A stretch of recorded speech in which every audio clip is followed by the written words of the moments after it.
Alrighty, welcome back to another video, guys. You know, I I really don't keep up on console news anymore. I haven't been a console gamer in I don't know, maybe 3 or 4 years, something like that. But recently I had a relative. I'm basically the tech geek in my family, right? And I had a relative, my great aunt, my grandmother's sister. She was interested in buying a new PS5 for her grandson's birthday, which is in about, I believe, a week at the time you're seeing this. And I was like, okay, yeah, I'll look around, see if I can find some good deals, and when I do, I'll let you know, right? Well, I don't know if you guys have been paying attention at console prices lately, but they actually got increased.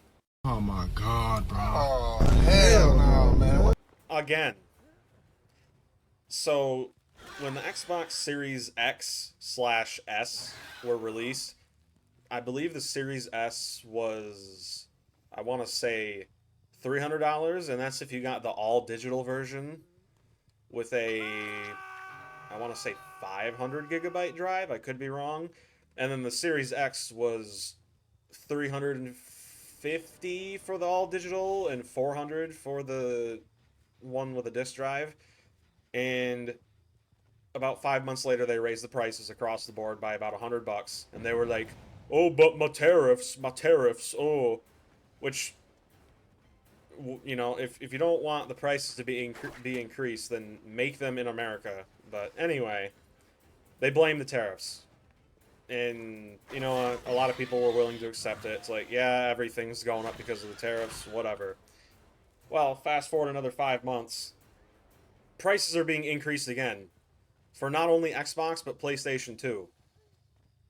If you want to buy a new PS5, they cost anywhere from 600 upwards of $700.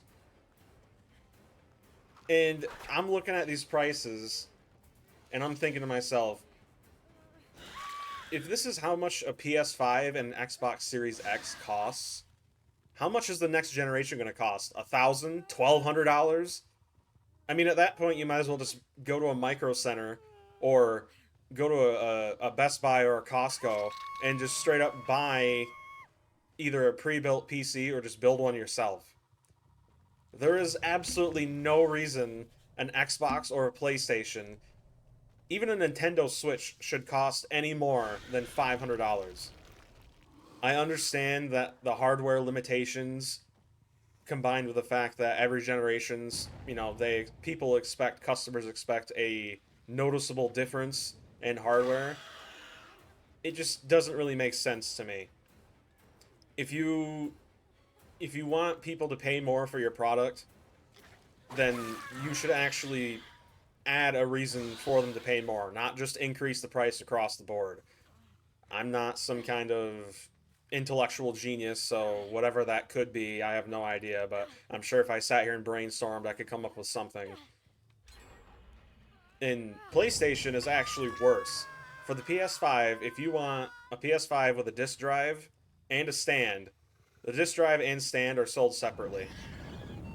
Or you could buy a PS5 that comes with both, and it costs about $700 now. It was about 600, but now it's 700. And I told my aunt straight up, I'm like, dude, this is just not it. And the price is so bad. She is actively going to have to split the price with her grandson, which is insane. I told her straight up, I'm like, you'd be better off buying either pre-owned or refurbished, getting a PC, or just buying a PS4. And apparently none of that worked, but it's just wow. And not to mention the price of games on top of all of that. Nintendo recently, I'm sure many of you know, they're currently trying to claim that they own everything in the world with their Pal World lawsuit, but that's besides the point.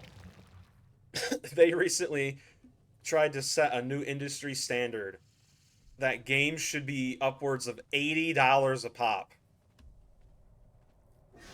$80.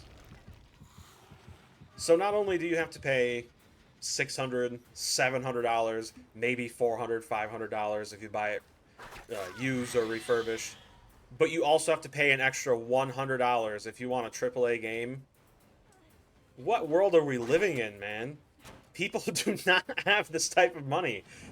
You know, we're getting into a range of money where I could literally go on a Caribbean cruise to 3 different countries for $1,000. I mean, why would I even buy an Xbox when I could make memories with that same amount of money that would last forever? It's insane. Not to mention, on top of all of that, these companies, their terms of service, they tell you straight up, hey, even though you just paid a well over $800 for this console, yeah, we're gonna go ahead and just steal all of your data and sell it to third parties. You agree with that, right? Well, obviously not, but hey, that doesn't matter because they're still gonna do it. It's crazy. It's insane. It's genuinely getting to a point where console gaming, or just gaming in general, is going to be so unaffordable that most people who make games, most companies, most studios, they're going to have 2 options.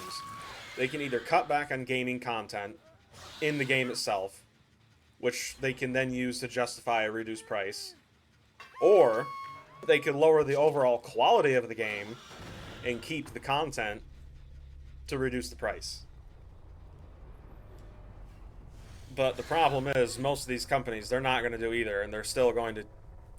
Actually, what we've already seen in games like Star Wars Outlaws, they cut content, such as the whole Jabba DLC thing, where it literally changes basically nothing. You get an extra ending where Jabba the Hutt, for some reason, cares about you and actually tries to help you, when we all know that the actual Jabba the Hutt wouldn't give a crap. But again, off topic.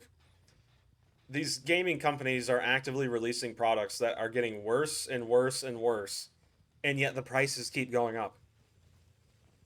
And I don't know if these companies have lost touch with who their customer base is, but their customer base is the average Joe. The average Joe does not make enough money to be spending upwards of $250 a month on brand new games, right?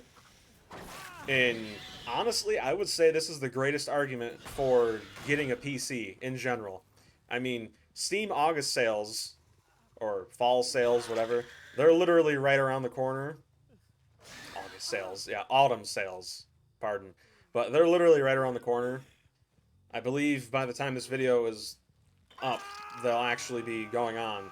But even right now, I'm recording this video on the 26th. Even right now, there are games that have already gone preemptively on sale. You can get the Resident Evil 2 remake as well as the Resident Evil 3 remake for $10 a piece. And I'm looking at this and I'm like, bro, who would see this and think, oh, but my console costs less? At the end of the day, that this can no longer be justified. Oh, well, my console costs less. Okay, well, you have to pay monthly to use the dang thing. Yeah, but you know, it's cheaper. Yeah, well, in the long run, after about a year, you're gonna have to pay. You're gonna pay the same amount of money for a PC. You know, using your console and subscription. There's really no point in not getting one. Especially if they plan on releasing another Xbox and a PS6. There's the price of those will probably be about $800, and then they raise it to $900 after a year, and it's like, okay, there's legitimately no reason in the world that you could ever use to justify buying a console. Especially when you have to pay monthly to play online games. It's so stupid.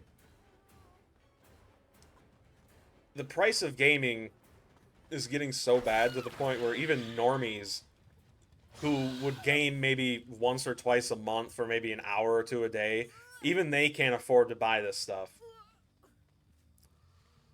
Which is really bad, because it used to be it was most people didn't really play video games, so an argument could be made that's why the prices are going up, because it's, you know, supply and demand, but I feel like that's a bit of a cop-out, especially with the fact that sales numbers for both the Xbox and PS5 have been extremely low these past few years, which is why a lot of people are criticizing Xbox and PlayStation, saying, "Why are you even raising the prices of consoles that no one's buying? It makes no sense." People aren't gonna see, "Ooh, price increase because my tariffs," and be like, "Oh yeah, I want to support this." Who in their right mind would? And the same goes for video games. We've gotten to a point in the market where there has to be a break. And indie games right now are better than ever. There's an indie game that released fully on Steam 1.0 called No, I'm Not Human. This game is $20 and it has 10 different endings. It's a horror game and it's basically a it's if you've seen the movie The Thing, it's kind of like that. It has that vibe to it of, oh, anybody could be the alien, or in this case the visitor, right? And it's games like those you want to support. The price is honest. They're not overcharging you. You get the full game. You don't have to pay an extra $10 for an extra 5 endings. And ultimately, you're also supporting a small crew, you know? And these companies hate that. They do, because they want you to buy their dog water, dog crap products every single year, like Madden and Call of Duty, and just consume it without thought. Ooh, but my Call of Duty Black Ops. Ooh, but my Call of Duty Zombies. Call of Duty Zombies and Black Ops in general stopped being good after... Zombies, I would say, after Black Ops 3. But the actual Black Ops campaign, I would say, stopped being good after Cold War. That's my personal opinion. But regardless, man, I really just wanted to rant because this... It sucks wanting to get a new game and then being met with a almost $100 fee to get access to a game that usually you'll either play one time and then be done with it, or maybe once or twice. The price just doesn't justify the content. It really doesn't. The content doesn't justify the price either. Usually it's the exact opposite. In the end, the best way to make these companies realize what they're doing is not going to work is to just not support it. Don't buy the new upcoming Call of Duty. Maybe buy the new Battlefield. I've heard only good things about it, but who knows? It's a live service. They could destroy the game a year from now, and there's pretty much nothing you could do about it. And don't buy sports games like Madden or, you know, NFL stuff. Don't even bother with that. It's crazy. In certain live service games, like Apex Legends, for example, the microtransactions in those games are atrocious too. The cost of everything is going up, and these companies are wondering why no one's buying stuff. Why do you think? I mean, common sense. People don't have money to spend. This might come to a shocker. This might be a shocker for you billionaire, trillionaire CEOs out there, but not everyone has as much money as you. Oh, I know, the horror. But anyways, if you guys liked the video, feel free to drop a like and subscribe.